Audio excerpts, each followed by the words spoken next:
Playing loose versus playing tight.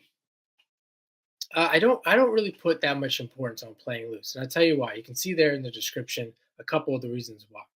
I do think playing loose primarily has to do with playing a lot of tennis.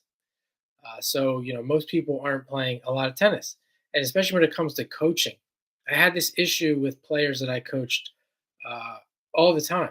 And I just dropped a video on two kids that I coached towards the end of my on-court career. Who I coached for a while, and they would get tight when I introduced uh, smaller targets. And these kids are playing once a week. They're rarely playing matches. They're not tournament players. So it's like the more you focus on being loose, it goes back to that principle that I talked about. You're really focusing on yourself. All the attention is on your body and what's close to you, and that is going to really mess you up. So if you're only playing tennis once a week, once every few weeks, etc., then you're really messing yourself up more than you're actually playing tennis. You're not really playing. You're always quote unquote practicing. So for that reason, in those cases, I really don't pay that much attention to it. I do think if you've been playing tennis for a long time, many years, even if you're playing once a week, you might be more loose. It also depends on your partner. Who are you playing with? A lot of guys I play with, they're rough. They hit hard. They're competitive. It's really hard to stay loose all the time. Again, I could try to stay loose, but then I sacrifice actually playing the game. So, for that reason as well, I don't really focus. I'm not really that concerned about it, maybe once in a while. And as far as the targets go, yes, the smaller you make the targets, it is going to tighten you up. And those kids, for example, in that video, I did the donut hole or red zone uh, towards, as they started getting older, 14, 15. I started to use this more often than not. And this is a process. Players have to get used to a drill or game or hitting to certain targets area first. They have to get used to it. And these kids we're talking over a 3 to 4 year period, got used to playing this way.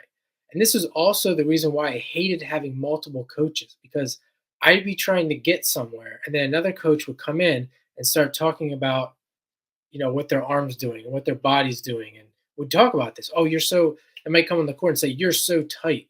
You need to loosen up. And then it's like, oh, this guy is just really messing up this long-term process. Because then they come back on the court with me and they have a whole bunch of other things that they were doing. So this idea of setting up a game, or take the donut hole for example, they have to first get used to it. Okay. And at first they're gonna be tight.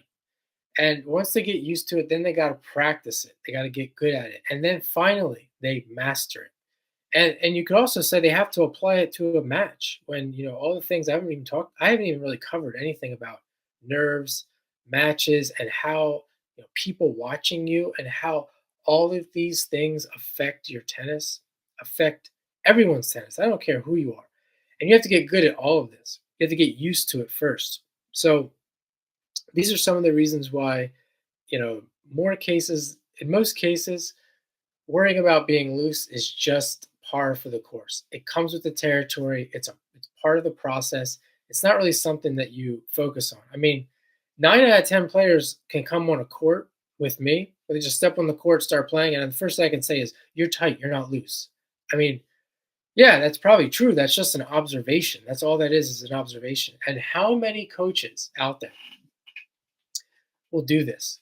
9 times out of 10, when a player comes on the court, all they do, this is all the coaches, all they do on YouTube, they make observations. That's all they do.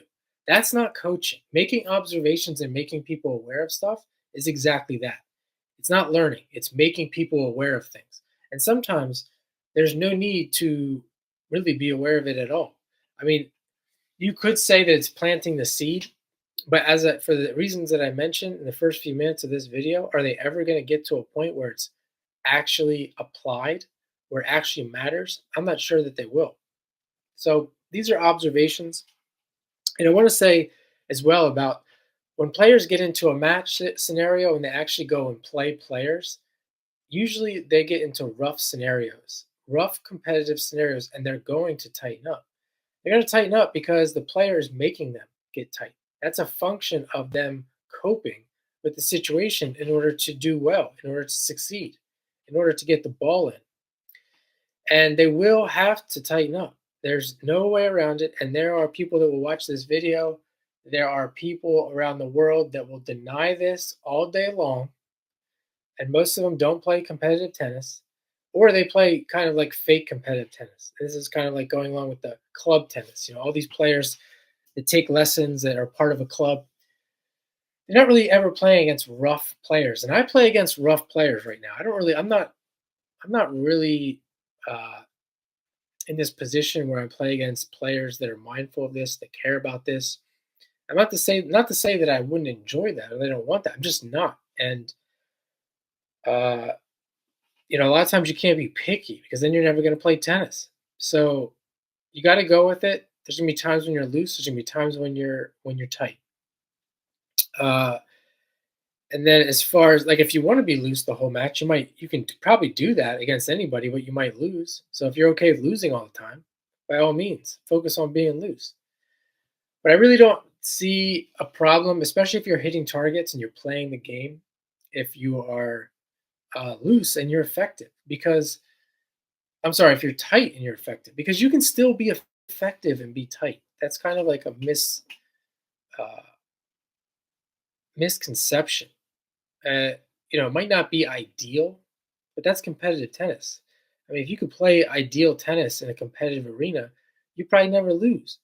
So it's uh, it's something that I think you can get away with. You can be tight, but really back to focusing on the question or the concern when you're practicing and you're doing these drills or any new drill or game, you have to get used to it.